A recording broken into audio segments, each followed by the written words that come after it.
বন্ধুরা, আপনারা দেখছেন পাইপ লাইনের কাজ চলছে আমাদের বাসায়। এটা 2 তলার উপরে রফিক ভাই কাজ করছে, পাইপগুলো ফিটিং দিচ্ছে। দেখেন, ফিটিং দেওয়ার আগে আঠাগুলো সুন্দর করে লাগাই নিতে হবে। টেপ টেপ জড়েছে, আঠা দিল, দেখছেন। এখন লাগাবে, আমরা দেখি।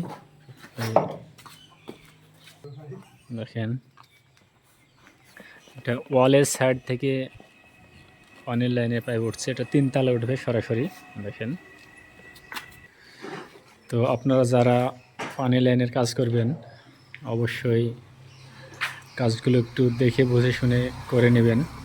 মিস্ত্রি ভাইয়েরা তো করবে অবশ্যই, তারপরে একটু নিজে বুঝে করে নেবেন। বিশেষ করে দেখবেন যে আঠাগুলো ঠিকঠাক মারছে নাকি, পয়েন্টগুলো একটু দেখে নেবেন। এই যে প্যাচগুলো ঠিকঠাক দিচ্ছে নাকি, পয়েন্টগুলো জয়েন্ট ঠিকঠাক হচ্ছে নাকি, এগুলো বিশেষ করে দেখে নেবেন।